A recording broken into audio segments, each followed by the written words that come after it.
अस्सलाम वालेकुम। मैं छोटी जी गल करना देखो मेरी की हुई है ਇਹਦਾ ਮਕਸਦ ਹੈ I think 1970 I came to Rochdale. I was a 10-year-old or 9. I mean it could have been 9 or 10 anyway. Now we stayed at somebody's house called Mr. Kahani. The poor fellow had another story to it as well. Afterward, in his life, he actually murdered his wife, and he ended up in prison for about 25 years. And he came out, and somebody actually stabbed him. Anyway, that's beside the point. So we were staying at this house for about a week or 2 or 3, and I went to a school called Kingsway. Well, initially, I wasn't at actually Kingsway. I went to St. Joseph's because the person who took me to school wasn't my dad or my mum.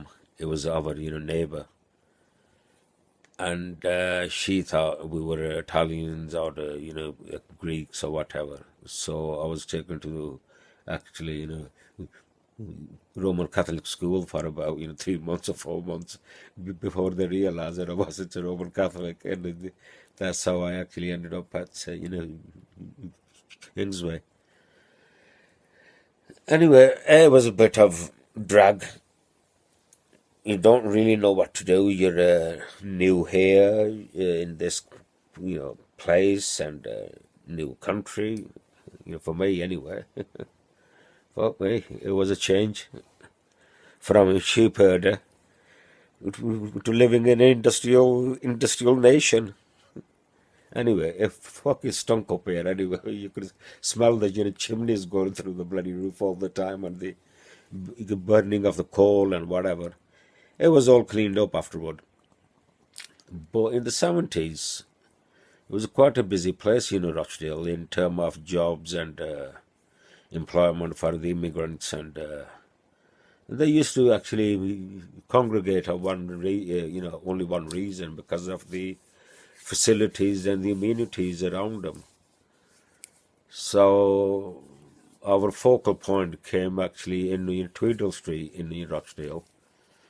One of the Asian guy in the 1960s or the late 60s opened a grocery shop, Mr. Hajiji. And the actual reminiscence of the shop is actually still there. And they expanded the business, and then it went down or whatever.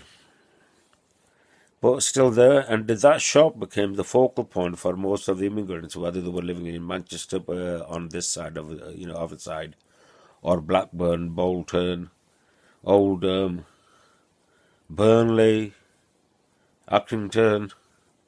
All these people, where the immigrants were actually staying at these places. I don't know how they ended up, in this place. And that's how we came into a society, into this people. But when I came to school, when I went to school, there were only about half a dozen or a dozen or so of my age students. The 10 years old and the 11-year-old in the whole of actually in Rochdale. So it was like we have actually packaged in our school. So that's how it started off. But the experiences were actually totally different. What we expected of. And those experiences turned into kind of long drawn depression, frustration. Happily, well fed, and thank you very much. Well, the the factors that was actually leading up to this kind of scenarios, what we're in now at the moment, there were actually decisions made after the Second World War. Because I got to realize, I mean, I only realized actually later that it was only like 1945 till 45, 50, 60, about 20 odd years before the actual war ended.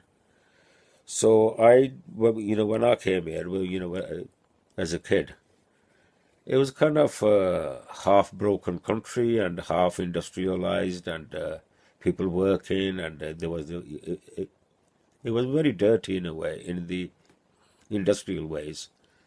All the water places were all clogged up with all this scrap from the factories being thrown into it, and we used to go down to the canal, and you can see all these tires and prams and trolleys being thrown into the water. I don't know why people did that, but that's what they call British culture, apparently. But unfortunately, it wasn't. It just sheer bloody stupidity and the frustration of the police of the 1970s. And I mean, I wasn't aware of it, but because I was only a kid. Plus, I come from abroad, and not so good at the time, the 70s, with James Callaghan being the